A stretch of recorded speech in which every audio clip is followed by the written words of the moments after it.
let's talk to Pauly in Germany, who uses they, them pronouns, and they want to ask, do you have any thoughts about Enby culture and how do we create it? Pauly, you are on with Diana, Rudy, and Christy. How are you doing?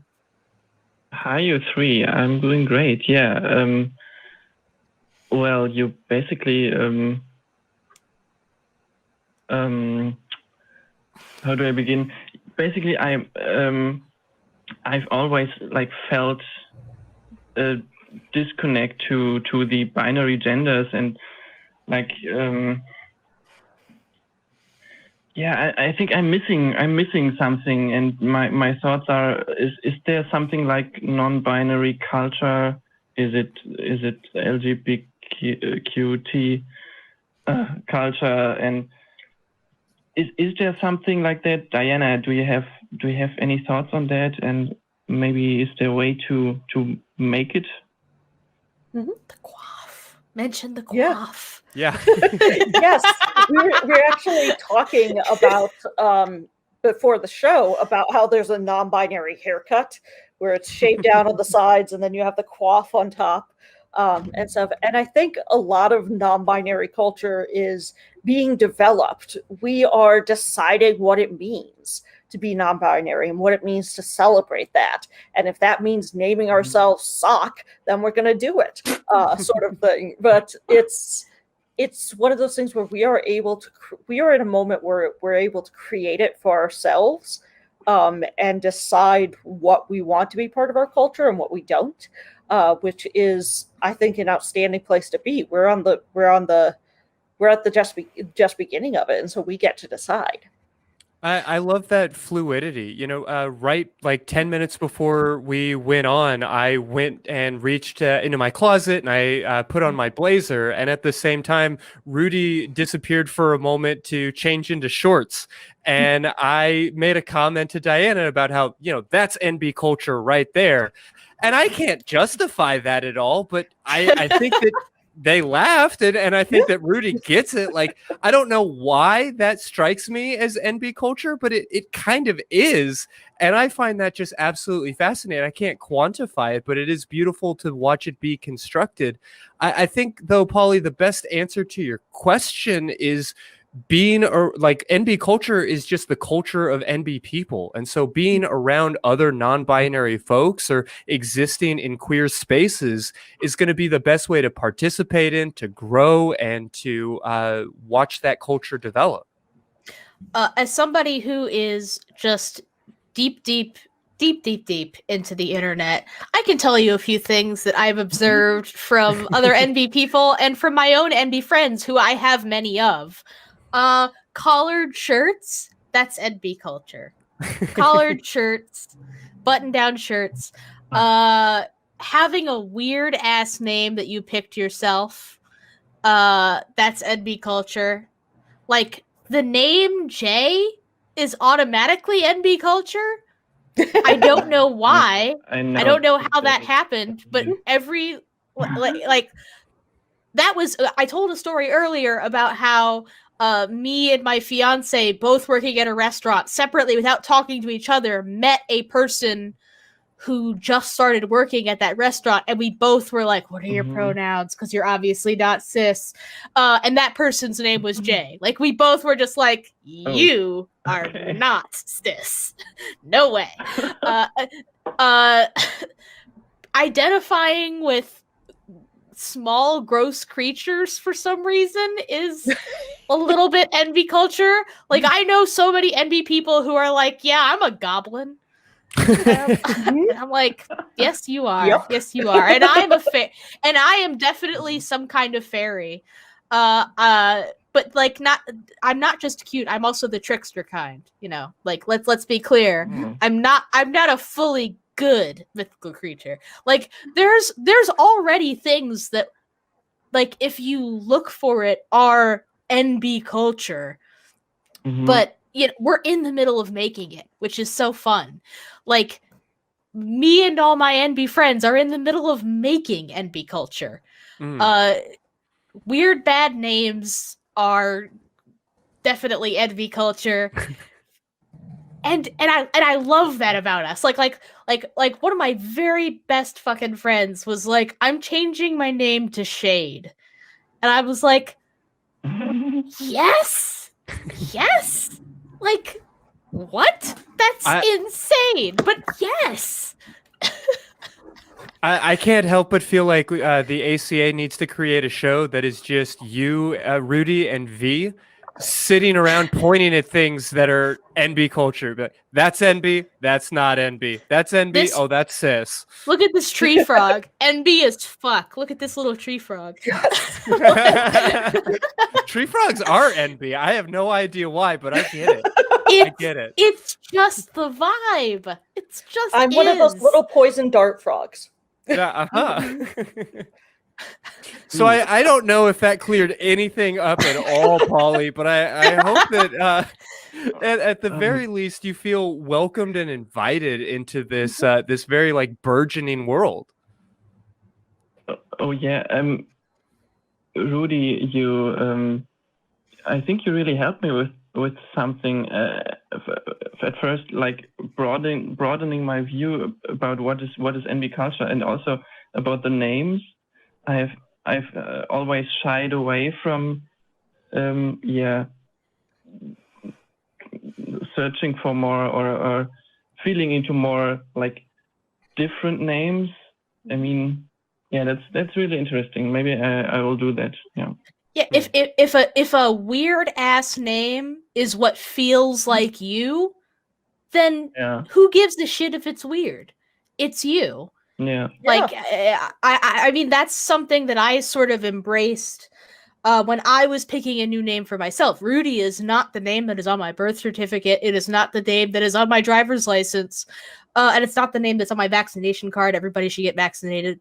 But it is the name that I sort of picked out of a list of names that I like, and some of them were really weird, like Rowan and Ripley and Rebel. But I just want to point out that I know a Rowan who is Enby. Just wanted to throw that out there. It's an Enby name. It is. And it's like you could literally name your like if you can legally change your name to Crow, who cares? If that's what feels like you, do it.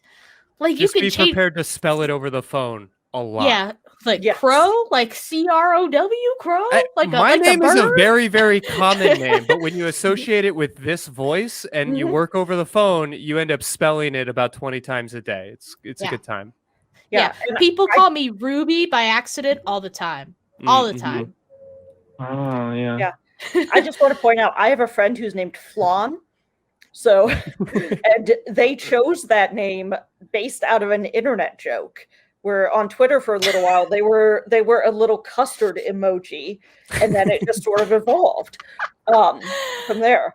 I do know, Pauly, in Germany, there are some rules that you guys have about like absurdist names and what names you can have. But I would imagine, like, even if you can't legally change it to that, consider like, if that feels right to you, go by something else. Go just try it out. Say it to yourself in the mirror, whatever works and stuff, because names are extremely personal and they are what you decide. Mm-hmm. Absolutely. Yeah. I landed on Rudy because it was my grandfather's nickname. That was like his name was his birth name wasn't Rudy either, but that's what people called him. And I missed him a lot, and he was one of the reasons that I stayed in the cult religion that I was in for so long.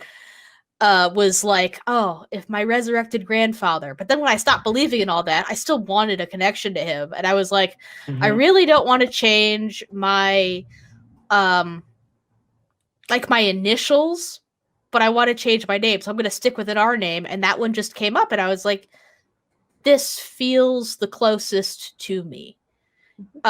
And even if the like it literally doesn't matter if the reason that you choose a different name is because it was your grandfather's nickname or because it was an emoji that you used a lot. Like, it literally does not matter. It doesn't matter. It's your name. It's nobody else's name. It doesn't matter what anybody else thinks of it. It's yours. I think there's a lot of value in shaking up that convention and just sort of reclaiming our identities in this way. We as queer folks are so often pushed to the margins and so often told that our identities are invalid, that our culture isn't important.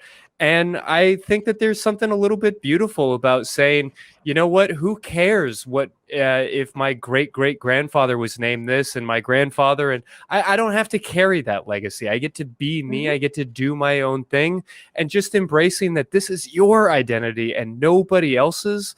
If it feels good when you hear it coming out of the mouth of somebody that you care about, if it feels nice seeing it written on a cup of coffee or shouted over a intercom that your order is ready, then you're onto something.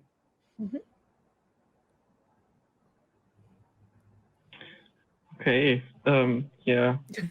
A lot of input. Yeah. It's a lot to mull over. I know we're kind of all over the place, but it's a messy, nebulous kind of topic. There are no right answers here. And so let me just encourage you to trust your gut. And I hope that we've at least like introduced you to a plethora of bizarre options so you can start to see what feels right to you.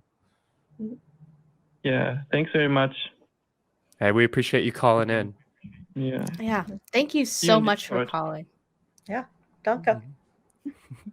Bye. Take care. Bye. Yeah, I always feel bad because I feel like we have left folks like without an answer, but there is no the answer when we're talking about culture. Yeah. It's squishy, it's messy. I mean, this came up again on the Facebook fan group today in a deep conversation. When we're talking about the human sciences, things are messy. When we're talking about history, when we're talking about culture, when we're talking about gender, like, yes, we can get our microscopes out and we can start to understand DNA. It's much more complicated than XX and XY. Yes. We can, start to understand hormone levels and these different things. But all of this, human beings are not equations. We're just much messier than that. And that's a beautiful thing to me. But it's also something that we have to get comfortable with in our very skeptical, scientifically minded world. Yeah, and I think a lot of particularly people who are anti-trans like to claim science is on their side, but it's not actually, if you look at the science. Like the XXXY thing, like, I don't actually know what my chromosomes are because I've never had a test done. And when you see somebody on the street, you're not looking at chromosomes. You're looking at a person who has chosen to present themselves in a specific way. And stuff. And so it doesn't really matter at that point what the science says, even if science was like, this is binary, this is whatever sort of thing, because people are people. And they're allowed to present themselves in whatever way they want. They have agency and autonomy. Yeah. And it's worth pointing out that these are burgeoning sciences, and anytime we have an incomplete science, there are going to be folks that come in and try to suggest that they do understand it all. And the form that answer tends to take is through, some appeal to religiosity, some appeal to the divine. That's how we fill in the gaps in our knowledge. And you can do that, but just know that you're filling it in with sawdust and bullshit. It's not actually a real solution. You can instead just embrace the fact that none of us know what the hell is going on. And even as we're looking and learning to develop more and more, it's messy. And that's okay. We can embrace that. Yeah. I will say I take comfort as a trans person in seeing cis people go, herder, penis, and vagina. And that just makes me go like, yeah, you have no idea what you're talking about. Yeah, right? You have no idea what you're talking about. That just makes that like, all right, go on with your little self. Just go about your day. Yep.